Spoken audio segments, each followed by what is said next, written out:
Hey there, and thank you for stopping by and watching my video. Today I wanted to show you my favorite books. Now before we get started, I just want to say I do not have these books ordered in I like number 1 best and number 10 the least. I can't, oh my gosh, I lost my words. I can't put my favorite books into liked the best to liked the least because I loved them all so much and for so many different reasons. So what I'm going to do is I'm just going to show them to you, and then I'm going to tell you the reason why I liked them, which I guess that's pretty self-explanatory, but I thought I would explain that anyway. But I do kind of have these books organized in a certain order. I have them ordered by color. I'm weird that way. I have all my blue books, all my greenish books, my purple books, my pink books, and then this one little kind of odd brown orange thing. I like things to be ordered by color. It's a thing with me, but never mind. I'm going to show you the books now. So the first book that I have to show you, if I can get it, is Anne of Green Gables by Ellen Montgomery. I adore this book to pieces. It's probably one of my favorite books in the whole entire existence of the world. The characters in this book, especially Anne, are just so vibrant and real, and Ellen Montgomery, this woman, knows how to describe flora and fauna. I mean, she describes these forests and these gardens with these flowers, and it's just like, it's insanity. You can just see all these beautiful pink flowers and these yellow flowers and these green trees, and just everything, the way she describes it and the way that she writes it is so absolutely gorgeous that I'm just like, can I please just live in this book? Like, please, I want to live in this book. And the next book I have, oh, why am I so bad at this, is Sense and Sensibility by Jane Austen. I read this book actually quite recently. I read it in the last half of I read it in December of 2015 and January of 2016, and this book is so wonderful. This is actually the first Jane Austen that I really, honest to God, enjoyed. I don't know what it is, but I love the sisters. I love Eleanor and Marianne, and I love seeing their relationship and, you know, their lives and how things sort of change for them throughout the course of the story. And all the, like, small side characters in this book are amazing. The kind of annoying people that you have to deal with in life, where you have to make the small talk, you have to just grin and bear it until it's done. Those sorts of people are so perfectly portrayed in this book, and it was so funny to me, and it was just absolutely wonderful. And then kind of how she discusses the way different people handle heartbreak and sort of romantic troubles, because we see this very well portrayed between Eleanor and Marianne, where Eleanor kind of keeps it inside and she tries to, you know, keep herself together. Marianne just goes nuts, and it's just an interesting case study, I guess. Is that the right word? That is not the right word, is it? I don't know, but we're gonna go with it, okay? And so this is probably gonna stay my favorite Jane Austen book till the end of all time, unless one of her other books proves me wrong, but I kind of doubt that because this was just too beautiful. And can we also take a moment just to enjoy how gorgeous this book is? Oh my gosh. And then the next one is The Slow Regard of Silent Things by Patrick Rothfuss. I love this little book. I'm going to say something that might upset some Rothfuss fans. I like it better than I like The Name of the Wind and The Wise Man's Fear. Like, I honestly think it is a better written book than the other two. I mean, you can just tell that from the time that Patrick Rothfuss wrote his first two, he has grown considerably in his writing whilst writing this. And it's so beautifully done, and it's so intricate and just delicate. It's like this little perfect piece of art, and I honestly can't express to you how much I love this book. I'm trying to right now, but I am falling so short of telling you how much I love this book and how much I love Ari. Like, my love for Ari it's ridiculous. It borders on obsessive, I'm not gonna lie, and that is one thing you need to know. If you're gonna be on this channel for any length of time, or if you're gonna come back, you need to know I love Ari. She is one of my most favorite characters in the whole entire world of the world. I love her, and this book is all about her, and so it's just amazing, and I can't even, like, handle it. It's just so beautiful, and I'm gonna stop rambling, because I could ramble about this book for a really long time, and I do want to do a review on it. So, and then the next book I have, oh man, I'm having such difficulty getting books out of here. Okay, the next book I have is All the Light We Cannot See by Anthony Dower. I read this in October of 2014, which was like my first semester at college. I was super stressed out. I just didn't think I was going to be able to handle college life, and this book gave me a break from all that stress and all that mess. It was this beautiful, words are stopping.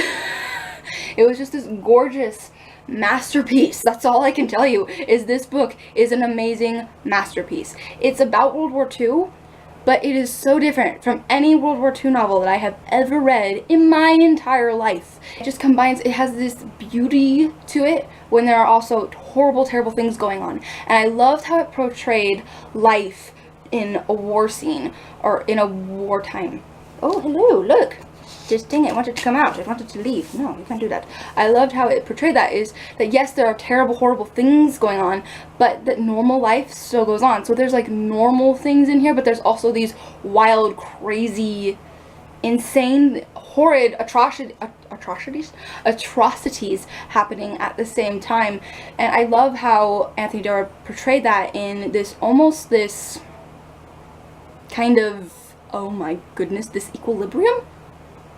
I think I'm using words that I don't know the meaning of, but it's like balance, that's the word. He did it in this sort of balance where there would be these things that were happening, but then these very normal, like cooking or taking out the trash would happen, but there was still that ever-present danger of stuff. But I just found that so beautiful, and there's the writing in this book gorgeous, and I really want to reread it again because it has been far too long. The next book I have is actually the first book in a series, and it is The Penderwicks by Jean Birdsall, and I love this whole series. I'm not just talking about this book, but I didn't want to have to bring all four, there are four of them, yes, four of them down here to show you, and there's going to be a fifth one. So if any of you love The Penderwicks, whoa, I was so excited when I found that out, even though I'm a little bit terrified, but we can talk about that later.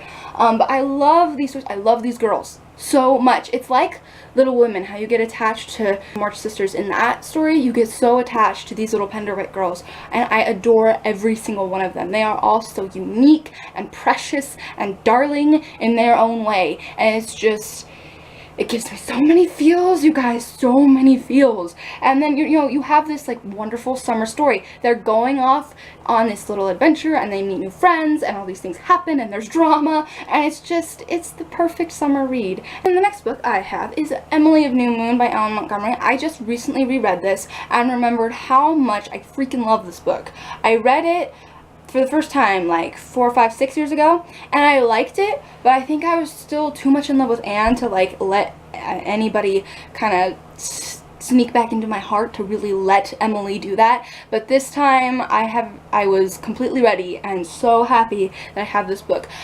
Ellen Montgomery's power of showing you, of describing an image to you and having you see it like before your eyes is magnified in this book. This book is like the most vibrant, colorful book I have ever read in my life, and I love to even just think about it, like even just thinking about it now, thinking about little scenes that happen and being able to see all the colors and just being able to like even almost smell the smells that you would be smelling if you were in that situation. It's fantastic, and I can't even handle it, honestly. This book actually got a 5-star rating from me. I don't give many books 5 stars just because I'm kind of picky. I can't help it. But this book got 5 stars out of me, and it's absolutely beautiful. The next one I have is The Goose Girl by Shannon Hale.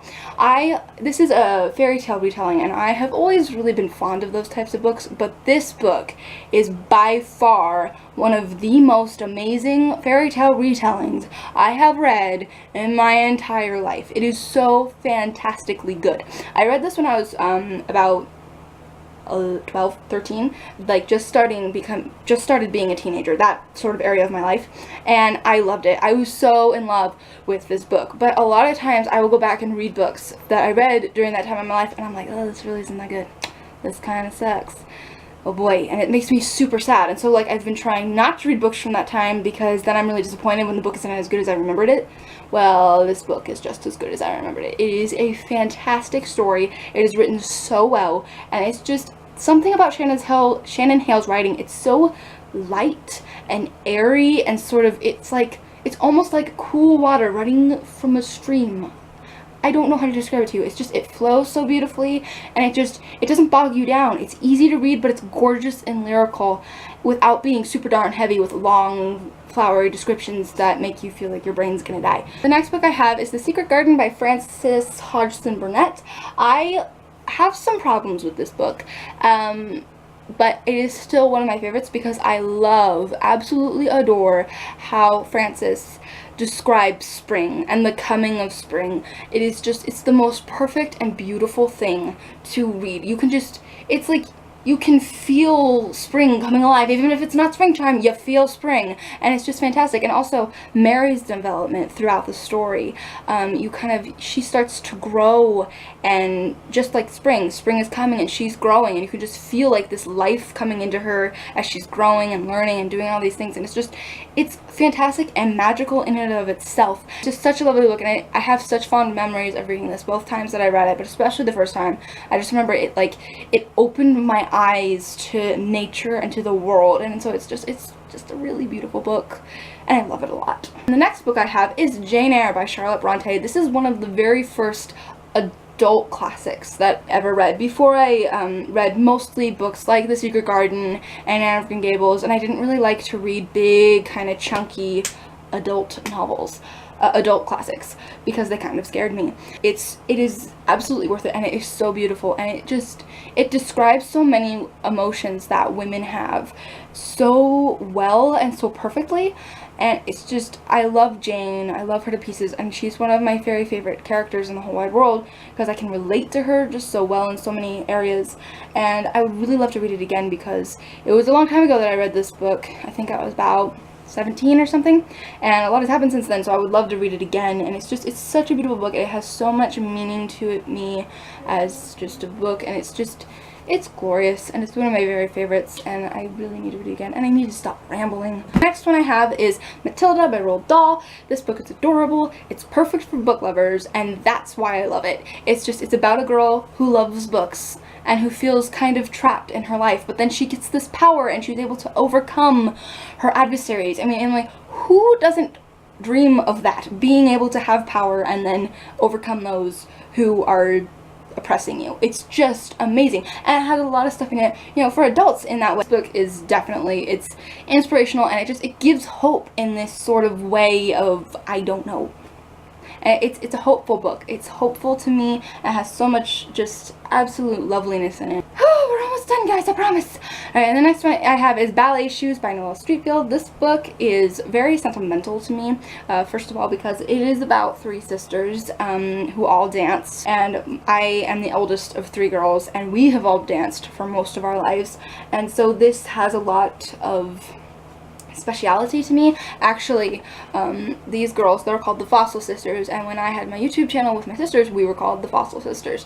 And so, yeah, it's a really special book to me, and about ballet and about sisters and sisters relationships. It just has a lot of stuff in it that is very important to me personally, and it also takes place in England, and I have a special fascination with anything British, and I want to go to England one day. It's a really beautiful book, and I love it very much. It has a very special place in my heart. The last book, yes, we're on the last one, is 84 Charing Cross Road by Helene Hanff.